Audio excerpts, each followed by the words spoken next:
Looks like Coco will no longer be the only child in this household because I have officially become a plant mom as well. I have been meticulously paying attention to my peppers, and they're growing fast. I'll have to repot all of my plants into bigger pots with more soil. I hope my little children will grow strong and healthy. I've never had an interest in plants. I still hate bugs, and I don't like to nurture things. But I don't know what changed. Maybe turning 30 has opened my mind to finding new hobbies and rediscovering myself. I think I can officially add gardening as a hobby now. Jason, who took Gardening 101, is helping me repot the plants tonight. I call this great plant parenting with teamwork. Coco gets jealous very easily, so to avoid any incident, I've carefully hidden and blocked the plants from him.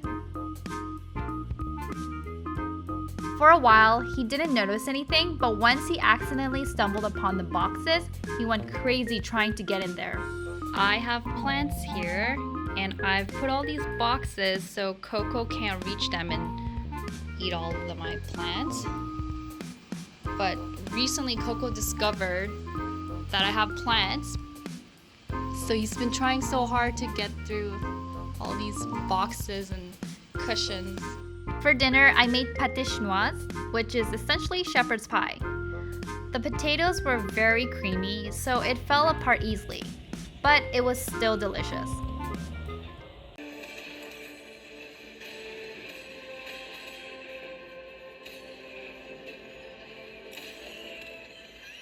Bye-bye.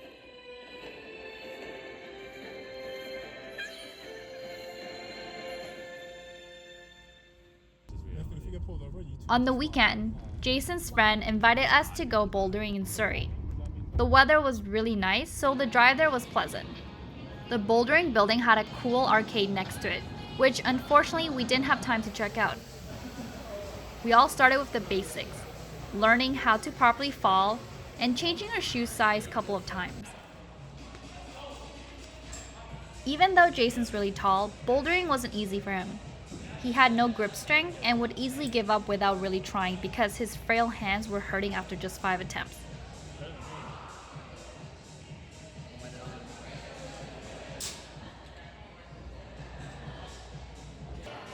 I struggled too, with my hands screaming in pain.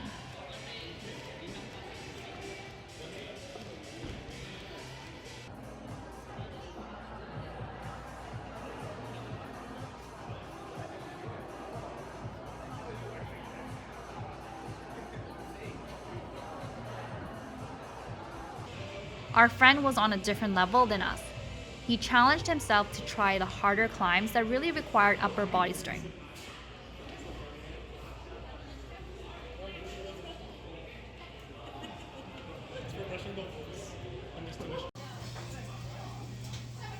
After climbing, we ended the day with a nice Chinese barbecue place that Jason found called Mr. Beggar Grill.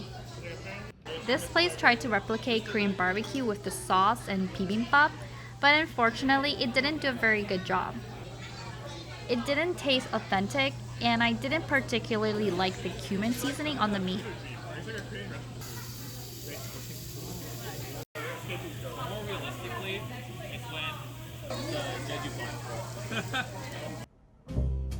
Oh my god, I don't know why I didn't notice this last night, but Coco just literally chewed on a couple of leaves. You can see that this leaf is completely gone. This one as well, kind of sad. I wish I had a barbecue grill at home because I'm making some chicken pineapple teriyaki skewers for dinner. I've added some salted corn butter, fried rice, and sesame cabbage. Yum, yum, yum. In the evening, Coco was acting very strained. His head kept on turning to the left and his left eye kept twitching. By morning, we found Coco on the floor, having what looked like a seizure, and the head turning and the eye twitching had gotten worse. Coco, oh no, his neck is like tilting the other way a lot and he can't sleep. I think he's in a lot of pain. Like He can't even eat right now.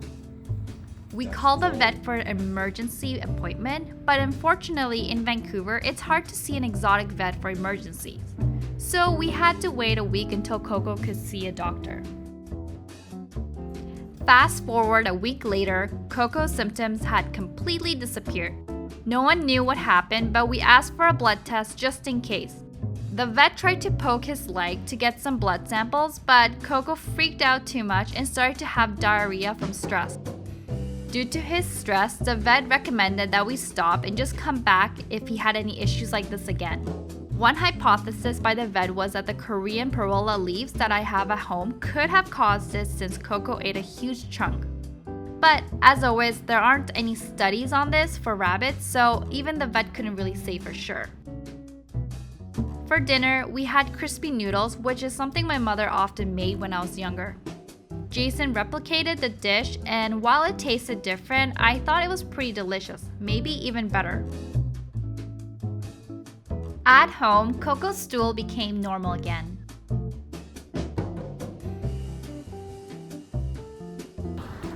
Hey guys! So Jason and I, we do this thing where we try to explore Vancouver a little bit. And so today, we are going to Richmond, close to the airport, to check out this affordable afternoon tea. We made a reservation and everything, and now we just have to kind of get there. Getting to Richmond is always a long journey by public transit. We have to go all the way to downtown and then transfer to the Canada line, which is the airport line. It's actually very inefficient and a waste of time. But that's how it is in Vancouver. Many infrastructures were built without really seeing the bigger picture. I hope in the future Vancouver will improve their public transit and build a SkyTrain line that goes directly to Richmond without the need to go all the way to downtown. It would save a lot of people's time. The lady in front of me was wearing a coat that reminded me of my friend Grace. I think she owns something similar. She will be coming to Vancouver and she will be in my next vlog. Transferring to the Canada line from Waterfront Station, I honestly don't like coming here because the homeless and drug situation is so bad. In Vancouver, when you change zones, you have to pay an extra fee. I started off in Zone 2, then coming to downtown, I ended up in Zone 1. And now I'm going back to Zone 2.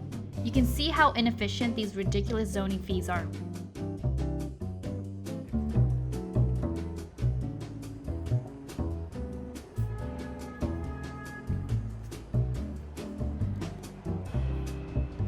Hazukido Cafe, a Japanese-French bakery, is located at Aberdeen Mall and offers an affordable afternoon tea set for only $48 per person.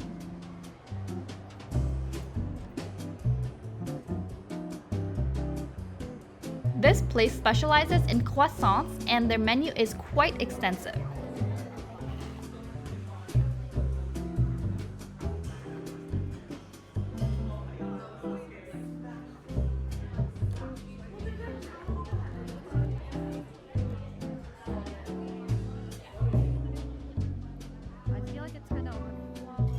The afternoon tea included any drink of your choice, chicken karaage, fries, and a variety of sweets and savory croissants and desserts. Compared to most afternoon tea sets I've had in my life, I thought this place was a great deal. It had a good balance of sweet and savory items.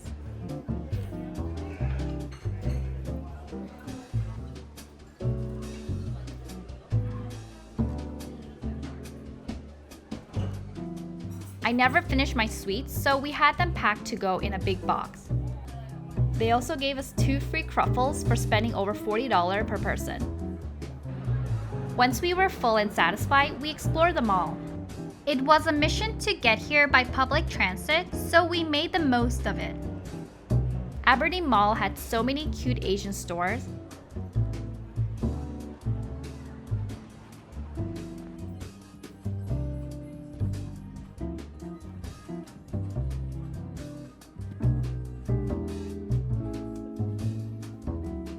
I got to see adorable nails, Korean and Japanese products, which I didn't need to buy because I recently came back from Japan and Korea. But I bought these cute tools. We found a store that sold delicious jerkies that I think Jason's mom might have bought from before.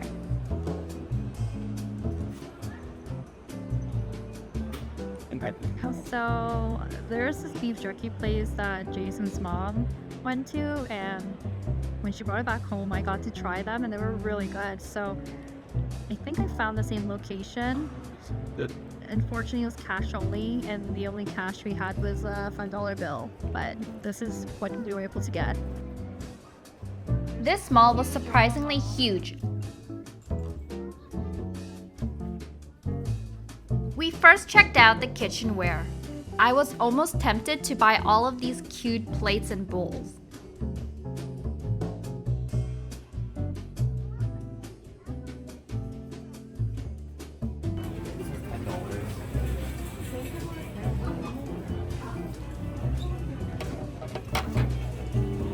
Do you need to buy a new cutting board? Oh, these are the trays I wanted. Same one that we have at home. Oh, is it the same one? Yeah. How much did we buy ours for? $19. So 13 is way cheaper. 13? It's cheaper here? Damn, we got ripped off. It's cute.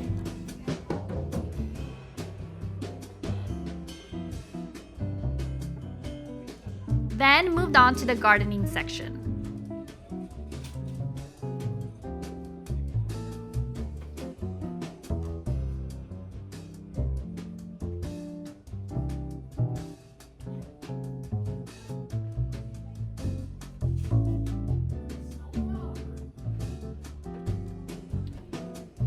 Finally, we checked out the toy section as per Jason's request.